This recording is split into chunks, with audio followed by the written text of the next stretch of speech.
Good morning, good afternoon, good evening, one and all. Welcome to a special edition of the Smoking Barrel. I'm Rustin Edwards, based in Switzerland, with co-host Matt Stanley in Dubai. Hello. I'm a bit more. I watched the what we published yesterday. Was it 3rd of March today, 11:16? Yeah, I mean, I felt I was maybe a little bit moody yesterday, but I don't know what the emotion is. It was like, an hour before we recorded yesterday, we were hiding under the stairwell because missiles were being intercepted. It's been pretty quiet the last 24 hours, but that's selfish because it's only been quiet around the vicinity of where I live.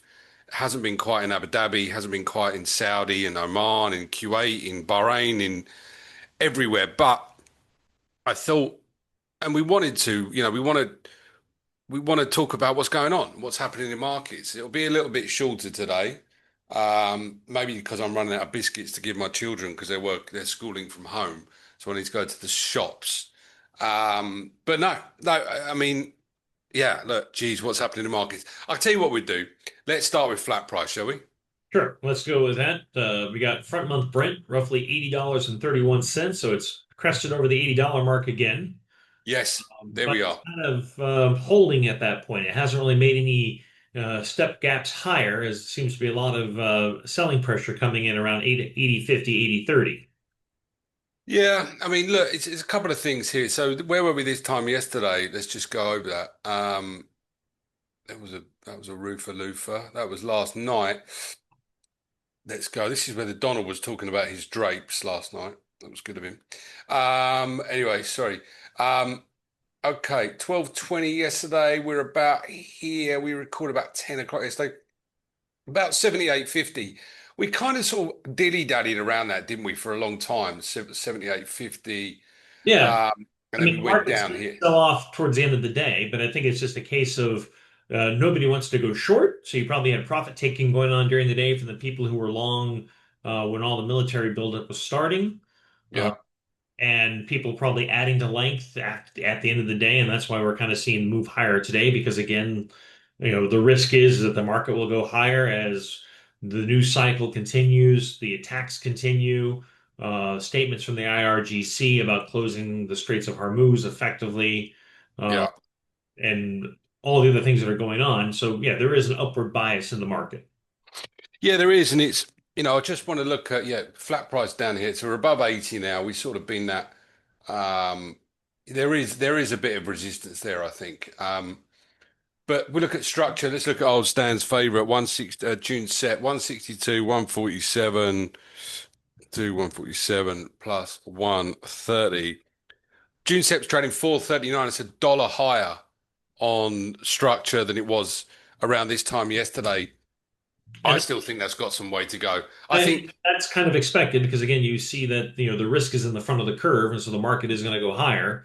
yeah, And the other theory is that on the back end of the curve, you have producers starting to hedge some of their production line, so there'll be some selling pressure in the back, which extenuates the backwardation even more. yeah, sure. Absolutely. What he said. Um, not March Gasol. This is the big one, isn't it? 947.50. I know volumes are down because March will go off the screen in 10 days or so. 947.50. That's about to breach $1,000 a ton. 947.50 divided by 7.45. If you're of an imperial persuasion, that is $127.11 a barrel. Now, what's happening is, look at the 321 crack here, $38.55. With Brent staying, I mean, within $2 of where it was yesterday, but freight on an absolute, sorry, diesel on an absolute tear, refining margins are exploding. So that's probably the wrong term. Refining margins are doing very well. And I'm not being flippant on anything right now. It's that's seemingly going to continue the way it's going. But to me, and this is something I really wanted to talk about, this is the main question I've been asked. Why isn't Brent higher? I know you were on the radio this morning talking about what's happening in the Straits of Hormuz. Um, I want to show a video of what traffic looks like in the Straits of Hormuz. Let me just put it up. But go on, I mean, let me ask you what other people have been asking me. If the strait is closed, why the frick are oil prices not absolutely on a tear? Why is Brent still stuck around 80? Oil prices are on a tear. Energy prices are on a tear. It's just right now, crude oil is not on a tear because there is plenty of crude in the market.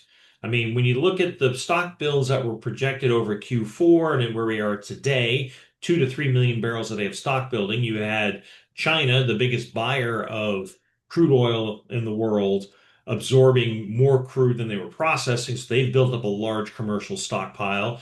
There was various reports, from your analyst as well, of the amount of Russian oil that was sitting on the water, the amount of Iranian oil that was sitting on the water, and then you have a large amount of Nigerian, West African crude that was unsold going into this month. You also have a large volume of Mediterranean crude unsold going into this month. A lot of this also has to do with the fact that we are in the middle of turnaround season. So there's about 9 million barrels a day of refining capacity that's currently offline as maintenance is being performed. So you have a lot of things that are adding up to the fact that there is no stress yet in the market to propel it above this $80 price target, price level that Right, we're at. right. So with that, you are seeing traders add risk on into the structure side of the curve because we Yeah, see backwardation massively increasing. yeah, And with that, you see that people are prepared to see a higher crude oil market. Now, from the energy standpoint, however, product cracks have rallied, which means that all the products that are produced from crude oil have gone up exponentially. yeah, Gas oil crack has doubled. It was $22 in February 27th. It's now $42 today. yeah. Um, Wow. I mean, Is that since Friday? That's doubled yeah, since Friday. doubled since Friday. Wow. And that's just a pure mathematical crack of the March front month versus front month crude. Yeah, fair enough. I Um, mean, I know. Yesterday, I saw a curve from a gas or broker mate of mine. Yeah, $39 was the crack value yesterday. Yeah, and so you have this massive increase in value on the product market, which is showing where the stress is currently sitting. If you look at nat gas, with the announcement that Qatar was shutting down their nat gas processing, Yeah, nat yeah, gas, I believe, doubled. Had a 50% rally. yeah, EF was up massively. Now the U.S. doesn't reflect that because there's plenty of nat gas in the U.S., but the European market, one of the big buyers, massive increase in energy price. yeah. Absolutely. I mean, look, I just want to talk about the issue that you mentioned there around what it means, what it lent from. So, there's a couple of things that we're putting out as Kepler. I just want to show you from our marine traffic, which is part of the Kepler family. This is a video that the guys put out. Oh, just cut myself. I can't get a break. Um, this is a video of basically the Straits of Hormuz traffic. Now, this is a time-lapse video since the 27th, 20 past 10 on Friday, 17 minutes past 10 on Friday. So obviously you've got the West here. So this Iran's up here. Here's the UAE. This part is Oman. There's Fujairah. There's Khor Fakkan, part of the Sharjah Emirate.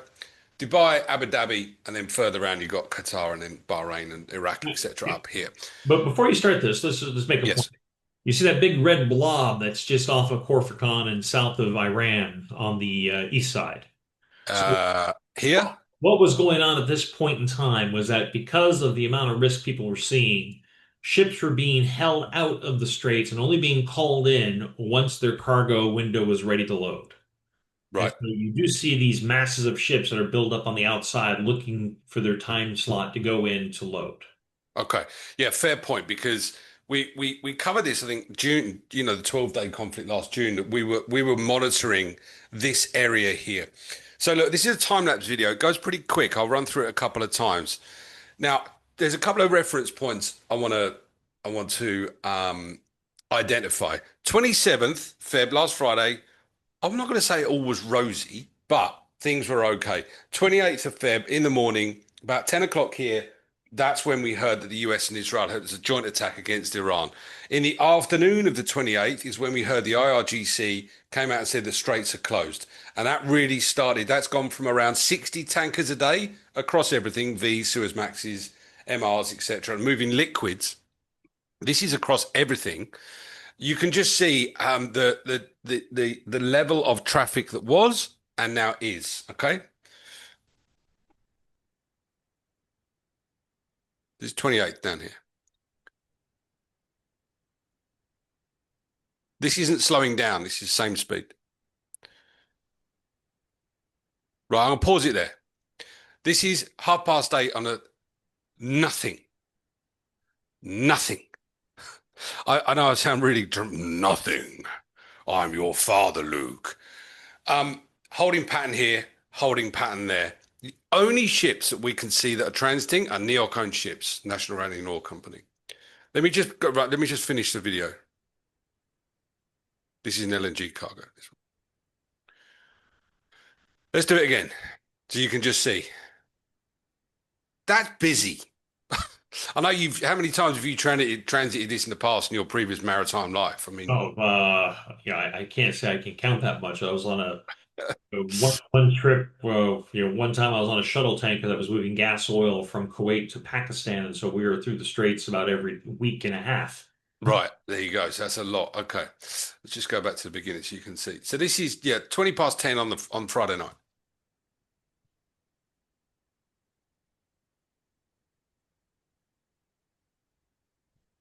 And what you do see is you see that on the 29th Yeah. it starts to Did you thin see out. that? Yeah, look at there's one here. Just keep your eyes here just a second. You can see the vessel not really sure what it's doing and then turning around. Hang on, let me go back a little bit. Sorry. That one there, see? Yeah. See that? So I think that's a sort of I'll try and identify which one that is. But you can see it's safe haven. So this is now Sohar Oman. This down here. So this whole area is a holding pattern. Even though this area here is actually pretty close to the Iranian border. But I mean, look, I'll play it one more time. But it's having the visual aids that we have. We're lucky at Kepler, and this isn't a plug at all. But it's amazing how just the gravity of the situation. And when I look at this, and I'm thinking, because what I've asked the guys to do is this morning, politely, of course. How do you put a metric against this? Right. So how do you kind of identify what all of this means? And you made a very good point yesterday. And I think a lot of people are now going, shit, you're right. And when you were on the radio this morning, it's not just oil. It's not just crude, gasoline, diesel. It's grains. It's Mars bars. It's everything. Everything that needs to be shipped. The vast majority of things that the Middle East need is via maritime, is via the sea.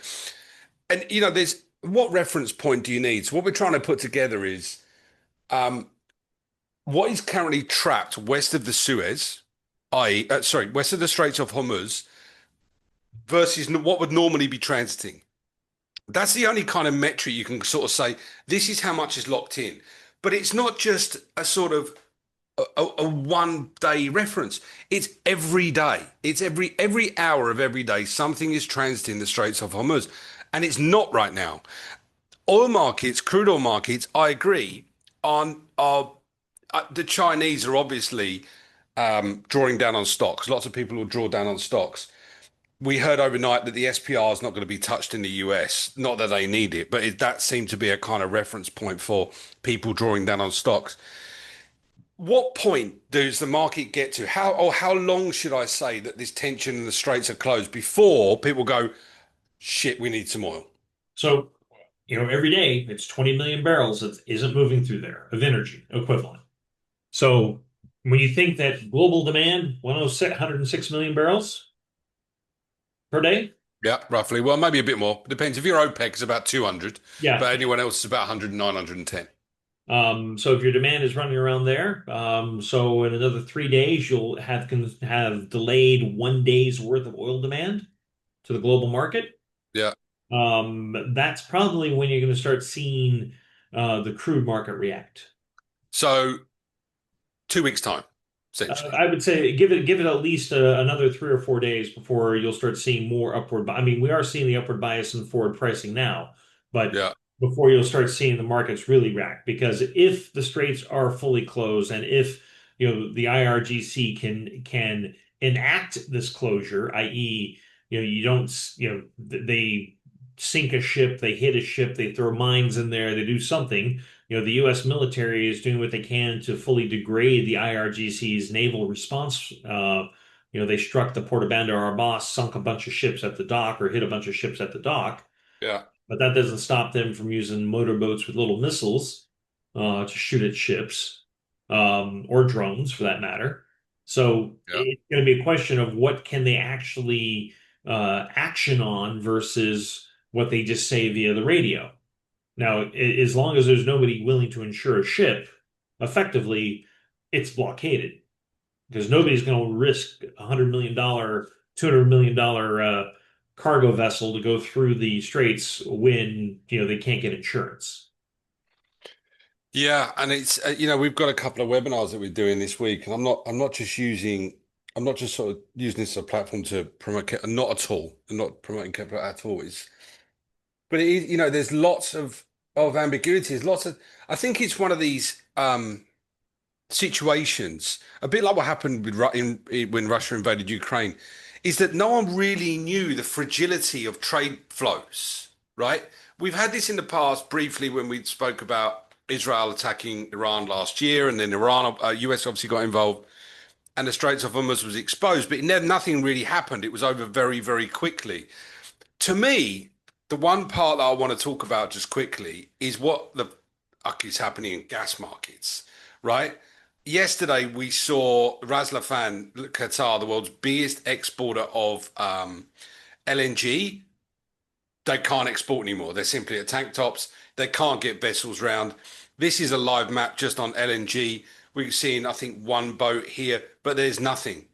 Let's just zoom out so you can see globally where things are.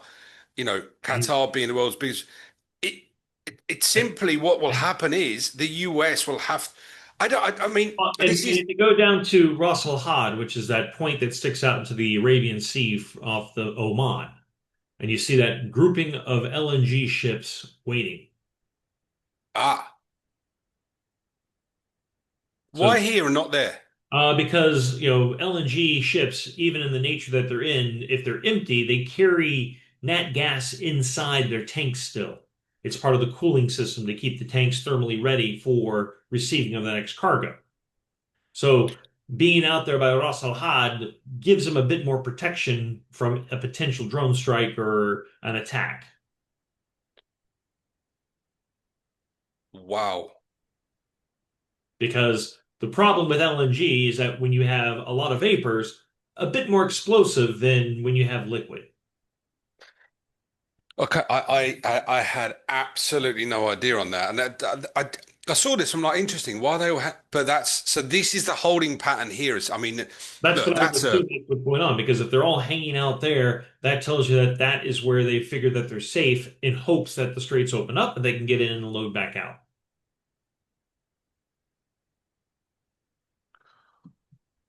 okay.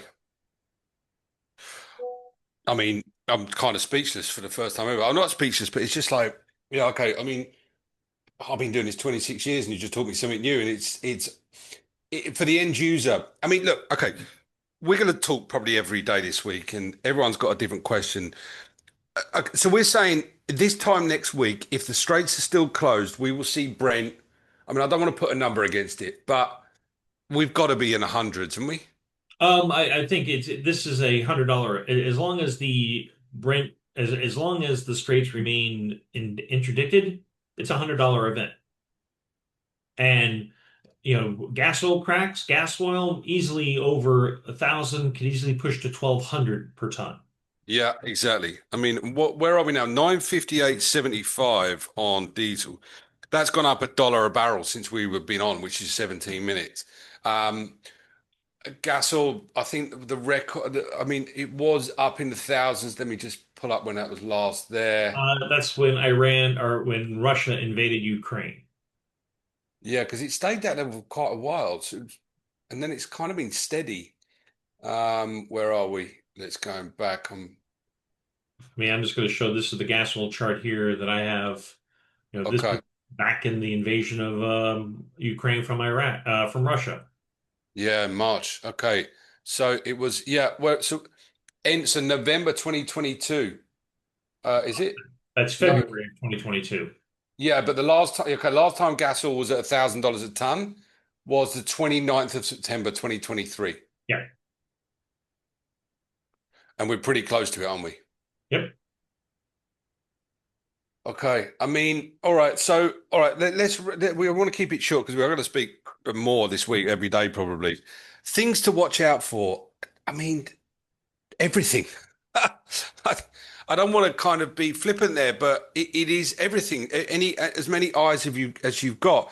I think for me, the big thing to watch. Here's be my takeaways. If energy infrastructure is still hitting the Middle East, which seemingly it is, I haven't heard much this morning, but Fujairah has been hit.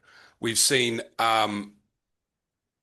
we've seen the Fujairah terminal has been hit. That's clear that they're trying that the Iranians, if that indeed what it is, and it's not an accident, that they're going after that. We saw a boat get hit in Bahrain yesterday. We saw Ras Tanura refinery get hit. We saw the US embassy in Riyadh get hit overnight. It's clear that as much it might be calm, it's certainly not over, unfortunately. And I want to be more positive than that. But the more that the straits are closed, I can hear the sound of freedom. Let's say the US fighter jet. I hope so anyway. Um, the more that energy infrastructure is hit, the more the straits are closed, the higher freight gets. Freight is just, I mean, mad. Um, it's on a one-way path, isn't it, really? Well, freight. I mean, again, you look at how many ships are stuck behind the straits right now. I think I read somewhere it was about 10% of the VLCC fleet is stuck on the inside of the Straits of Hormuz. Yeah, Which, consequently, okay, that means, okay, those are cargoes aren't being moved. You have cargo ships sitting outside the straits, which they could be repositioned somewhere else yeah, if this is going to get prolonged, because why sit there and wait if you can find earnings somewhere else? Now, nobody, some people will do that, some will not. Same thing with the product tankers that are outside. So there is a current upward bias on freight that could find a ceiling at some point if these ships start getting repositioned to other markets, yeah, because there's going to be other product to move. yeah, We'll probably start seeing that rotation as ships from the Western Hemisphere, the Gulf of Mexico, from South America, from West Africa, start making their way into the Indian Ocean. We'll start yeah. seeing that rotation of vessels, those ships that are sitting at anchor waiting to go into the Middle East or go into the Persian Gulf, will start moving themselves back out as part of the backhaul move as they get replaced with new ships coming in. So there'll always be a bunch of ships waiting to go up just in case they can go in and load. Yeah, I agree. So no, I think that's certainly one to watch. I think anything you're seeing on on the straight, just keep it. That's going to be key. I think if it's going to take something dramatic, whether it's diplomacy or whatever is going to happen. I don't want to use that lightly for the straits to reopen because that's being controlled by the IRGC right now. Well, it's either going to take a diplomatic move or it's going to take a full degradation of the Iranian military to actually enforce any type of blockade. And, that's going to have to get tested. And who's going to test it? You're probably going to have to put a Navy ship through there to test the IRGC's physical capabilities. Well, on that cheerful note, I'll see you same time tomorrow, will I? Yeah, we'll see. Yes, All right. definitely. Well, look, reach out to either of us, Russ. If you've got Russ and I's details, we're on LinkedIn, we're on YouTube. If you need anything, you want to get questions, you want us to answer any questions specifically, put them down in the chat below. We are happy to answer them. And happy to answer them is a wrong word, but just kind of give At least try give and our explain what's going on, right? context and explanation as necessary. If you're in harm's way, please stay safe. Follow the Yeah. advice and the reports given to you by your local civil defense, and uh, keep safe and keep moving on. Yeah, exactly. Like, comment, subscribe, and I'll see you guys tomorrow. Ciao. Cheers.